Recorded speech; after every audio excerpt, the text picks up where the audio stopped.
park your broomsticks and simmer down your cauldrons because it's time for me to tell you all about my favourite witchy books.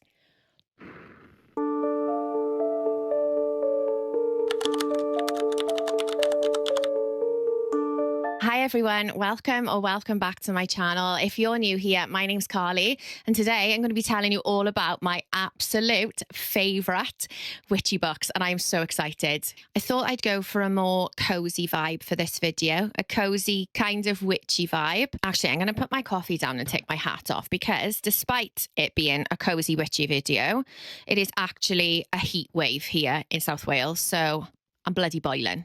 Witchy books are one of my favourite genres, like absolute favourites. And I honestly feel like I could talk about witchy books all day long. But luckily for you, I'm going to condense it down in this video. And I've got 12. I was going to do a top 10, but I couldn't narrow it down. So we've got a top 12 instead. I'm probably going to show my age a bit here, but I feel like I have always been a witchy girly. Ever since I was little, I loved The Witches by Roald Dahl, and I loved that film, but I do feel like that film actually traumatized me. I loved The Craft. Did anybody remember the board game Atmosphere with the witch in that? Sabrina the Teenage Witch, the Blair Witch Project. Oh my God. Literally, I do feel like I've just grown up with this witchy kind of like witch core vibes. So I love mainly historical witchy books that follow the witch trials, and yeah, those are kind of like my favorite witchy books to read. But I also really enjoy like horror witchy, fantasy witchy, and cozy witchy. So I'm going to be talking to you about all of those kind of like witchy subgenres in this video. Before we get into the books, I just want to say a huge thank you for being here, my fellow witchy friends. If you are enjoying my content, please don't forget to hit that subscribe button because it really, really means so much to me. And yeah, let's get into the witchy books. Right, before we get into my recommendations on my favorite witchy books, I just want to give a little shout out to this book, The Very Secret Society of Irregular Witches by Sangu Mandana, because I actually started this last night and I got nearly halfway into it and I'm absolutely loving it. So I couldn't do this video without giving this a mention. This is kind of like a cozy, witchy fantasy book, but it's kind of giving me like House in the Cerulean Sea vibes. And honestly, if it carries on as it started, it's going to be a 5-star. Right, let's start with a witchy, kind of a romantasy, I would say. The Crimson Moth by Kristen Ciccarelli, which is actually part of a duology. Book 2 is The Rebel Witch, and I would highly recommend both. So full disclaimer, these are actually YA books, and I am not typically a YA reader, but in my opinion, they didn't read as YA at all, and I absolutely loved them. So these follow the story of a witch and a witch hunter. So we have got the Crimson Moth called Rune, and she's a witch, and she is being hunted by this fierce witch hunter called Gideon. Gideon will stop at absolutely nothing to reveal the identity of the Crimson Moth, and Rune must keep her identity a secret if she wants to stay alive. So you've kind of got this cat and mouse chase and this slow burn, forbidden desire tension running throughout the whole book because, of course, the witch and the witch hunter start falling for each other. I actually did both of them on audio and I highly recommend the audio. I thought the narrator was fantastic. Even though I've said like the romance side of it is slow burn, I actually found the plot itself and the pacing, I thought it was really fast paced. Like I was hooked the whole way through, and I was so invested that as soon as I finished book 1, I went straight into book 2. Absolutely loved them both. Right, next up we have got The King's Witches by Kate Foster, and this is more of a historical witchy book. So this is more, I feel like this is more my area of expertise, and this is where my heart truly lies. It is set in Edinburgh in 1589, and it follows the story of Princess Anna of Denmark and her preparing herself to marry King James of Scotland. Princess Anna has a 1-year trial period. Honestly, I found this part of the book absolutely wild, and I'm guessing it's actually true. So she has this 1-year trial period where she's effectively married to James for a year, and he has the year to decide whether or not he like stays married to her or sacks her off. And honestly, I don't even know why I'm laughing, because it's not funny, is it? It's serious. So we've got that kind of like storyline about the royals, and I absolutely love the crossover with the Tudors because I am an absolute nerd for the Tudors. So I love that. And then we've got a side plot that follows Jura, who is a housemaid, and she has escaped a dangerous situation she's found herself in. She's seeking refuge, and she finds herself swept up in all of these witchcraft accusations. So we kind of get like the history of the North Berwick witch trials as well. And honestly, most of the way through this book, I would say it was more of a 4-star read. It was thoroughly enjoyable. I was having a lovely time, but that ending absolutely blew this book out of the park. I bloody loved it. I've actually got goosebumps just thinking about it. I want to reread it. And yeah, this is one of my absolute favorite witchy books. Right, next up, we have got a more kind of like modern, cozy, witchy horror book, Cackle by Rachel Harrison. I think I have mentioned a few times on my channel that I am a huge Rachel Harrison fan, and this is one of my favorite books by her. So it follows the story of Annie, who has always played it safe in life, and after being unceremoniously dumped by her boyfriend, she moves to this small village hoping for a fresh start. Annie meets Sophie at the local shop, and she becomes mesmerized by Sophie, and she longs to live her life in the carefree, unapologetic way that Sophie lives hers. But the more time Annie spends with Sophie, the more she starts to realize that the local townspeople are a little bit scared of Sophie, and she's not entirely sure why. Oh my God, this is such a cozy book. You have got like the cozy farmers market vibes throughout. I absolutely loved Sophie's character. She was one of my favorite characters in this book, as was Ralph the spider. Now, this is hilarious because I am absolutely terrified of spiders. I hate them. I know it's a completely irrational fear living in the UK because they literally can't hurt us over here, but I'm not a huge fan of spiders. But after reading this book, I wanted my own pet spider. So the vibes actually reminded me of Bloom by Delilah S. Dawson a little bit, but it was definitely not as unhinged as that book. So next up, we have actually got one that I mentioned on my previous video about female rage, Slewfoot by Brom. And this is another historical witchy, but it kind of gives like folklore witchy vibes as well, which I absolutely loved. Also, just want to show you how beautiful this book is because it is actually illustrated by the author as well. So that's Abatha, our main female character. There's some of the other characters. There's Slewfoot. Honestly, this book is absolutely stunning. Look at the flop as well. Bloody love it. So this book is set in 1666. Note the date, 666. So in this book, we follow our main character, Abatha. She has been recently widowed and outcast by society, and she finds herself in a really vulnerable situation, basically trying to survive. And she calls upon Slewfoot to help her. So you've got Abatha's storyline, and then you've got like the demons and Slewfoot and more of the folklore-y part of the book, which is, oh my God, this book is so beautifully written. It is very poetic and it's like art. It is absolutely beautiful. You've kind of got the battle between pagan and Puritan within the book.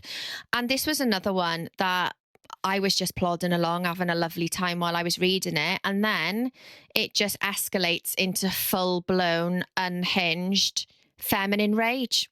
And it was bloody fabulous. Right, next up, we have got The House of the Witch by Claire Marchant. This one is actually available on Kindle Unlimited. So this is kind of like a time slip, historical dual timeline witchy book. And this is one of my favorites to read as well. I love a dual timeline. I love it where we get like past and present storylines that intertwine. So in the present day storyline, we've got Adriana, who is hoping to escape her busy life in the city, and she moves to a little cottage near the sea for a break. And while she's kind of like Sussing out her new surroundings, she finds a bundle of mysterious notes buried under the floorboards. I mean, don't they always? And to be honest, this is my favorite. I love it when a bundle of notes or a diary or something is found hidden in the floorboards. She also finds a stone in the garden with strange carvings. And then we've got the historical storyline, which is set in 1646. And this follows Ursula. She is the local village midwife, and she finds herself catching the eye of a new local powerful male doctor. After refusing his advances, she then finds herself accused of witchcraft.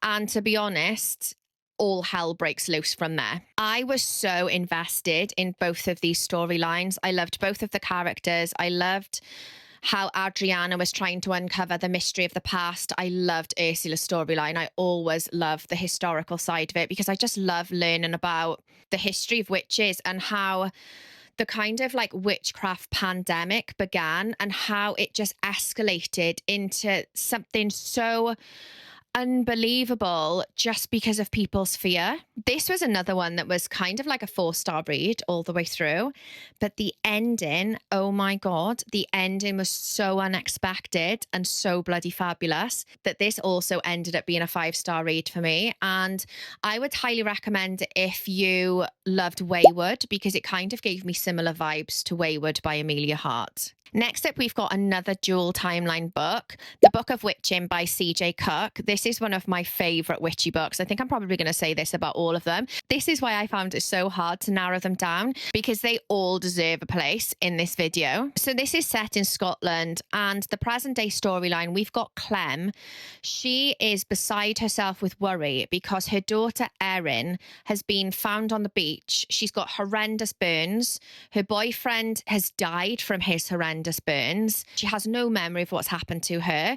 And she starts saying that her name isn't actually Erin, it's Nyx. She starts talking as if she's from a different era. And yeah, it's all very mysterious and nobody has a bloody clue what's going on, basically. And then we've got the historical timeline, which is set in 1594. And it follows the story of Alison Balfour, which I think she is a real person. I think she was a real woman accused of witchcraft, and she is awaiting her trial after she's been accused of witchcraft. And honestly, this book was so graphic. Some of the torture scenes in the historical storyline were absolutely horrendous to read. So you've got those two storylines running alongside each other. And we find out then that each woman, even though they're separated by 400 years, they are both bound by this mysterious book called The Book of Witching. So we've kind of got a bit of like magical realism in there as well. I was hooked on this book from the very first page. It is, oh my God, it is absolutely incredible. I was desperate to find out the mystery behind both storylines. It is so atmospheric. I actually felt like I was in that courtroom, like in those courtroom scenes in the historical, like in Alison's storyline. I felt like I was there, and I felt like, oh my God, I was literally wincing while I was reading about some of the things like she was going through. Basically, this book is all the things I love in a book. It's a witchy book. It's got a dual timeline. It's a book about a book, and it's got magical realism in it. So if you love all those things too, then definitely give this one a go. Next up, we have got The Darkest Night by Victoria Hawthorne. And this one is one I never see anybody talking about. This is another historical mystery book. It is under 300 pages, and it's another one that's set in Scotland. It follows the story of Ailsa. She is fed up of her life in London, and she goes to visit her grandparents' house in Fife. But when she arrives, she realizes that her grandmother, who has recently been diagnosed with dementia, has gone missing. Ailsa is estranged from her mother, Rowan, but she must enlist the help of her mother to find out what happened to her grandmother. They start looking into their ancestors, so we've got like the historical witchy element as well. They find out all about the story of the witches that were burned on the hill near where the grandparents live, and about the curses that these witches cast. And yeah, it is just full of family secrets, full of witchy history.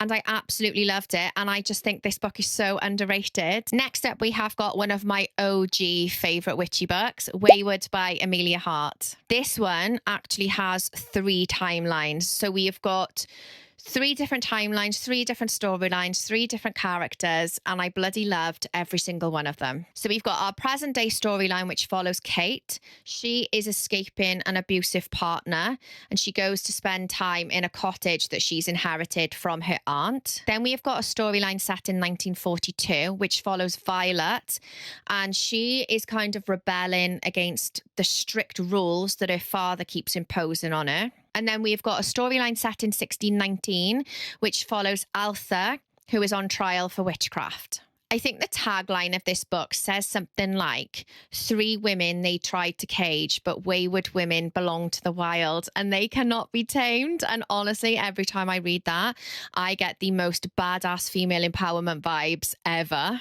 I absolutely love this book so much. Like, I can't even begin to tell you how much I loved it.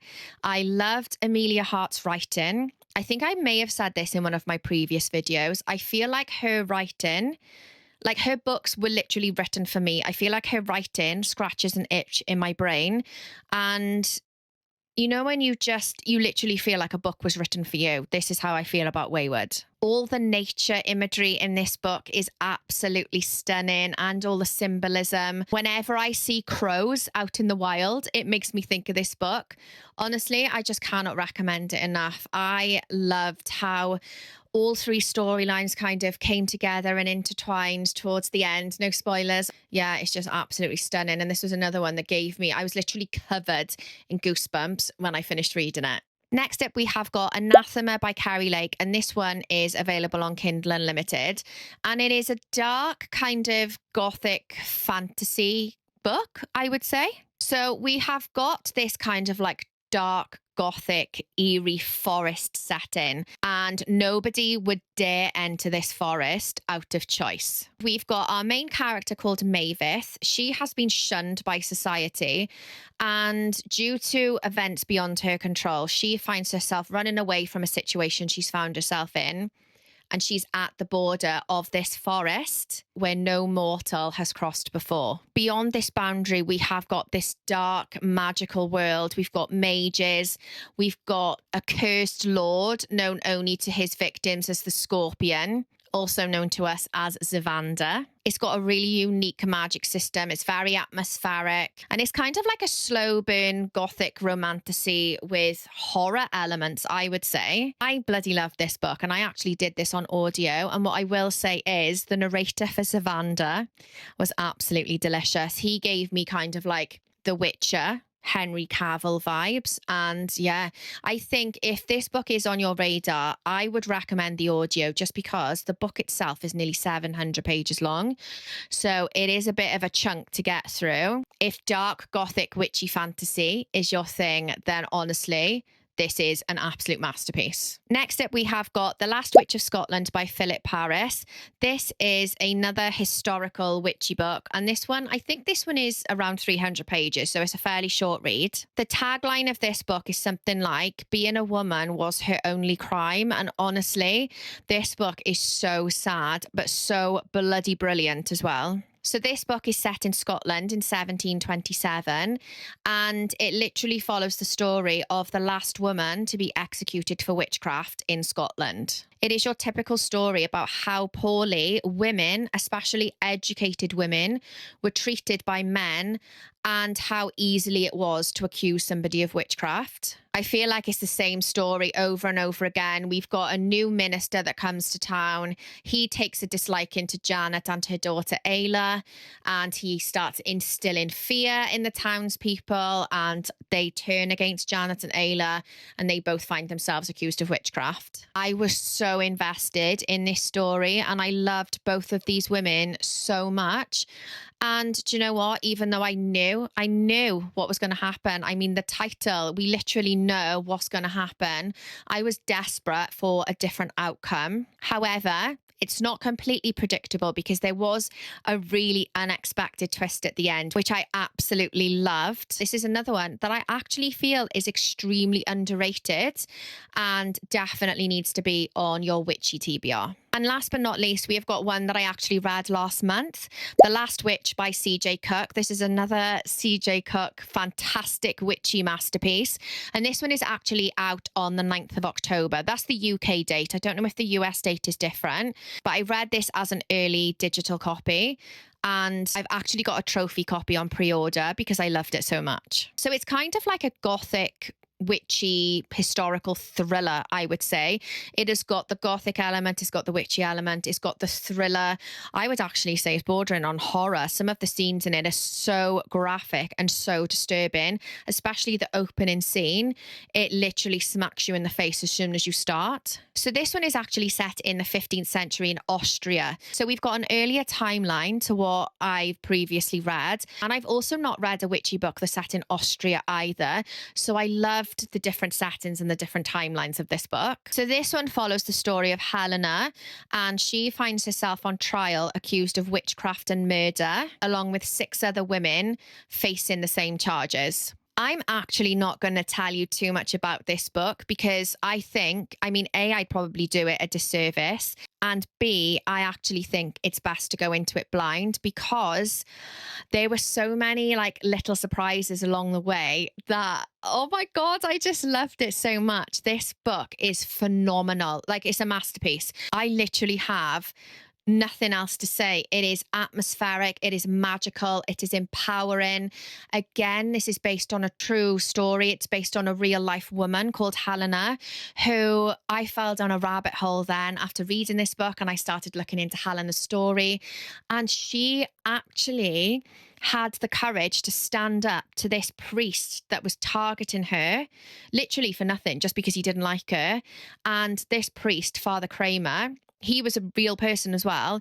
And he actually wrote the book called Malleus Maleficarum, I think that's how you say it, which was basically a handbook and a guide that helped people, mainly men, capture, torture, and execute these women that were accused of witchcraft. It was like a guide, like your ultimate guide to catching a witch, basically, and it was horrendous. And this book that Father Kramer wrote actually ended up playing such a huge part in the witch trials in the coming centuries. I cannot recommend it enough. And yeah, if you love a witchy book, this one, you absolutely need to add it to your pre-order list and your witchy TBR. So yeah, those are my favorite witchy books of all time. I absolutely loved every single one of those books, and I wouldn't hesitate to recommend them. I'm actually thinking of maybe recording a witchy TBR video. So let me know if you would like to know what is on my witchy TBR, especially because we're coming up to kind of like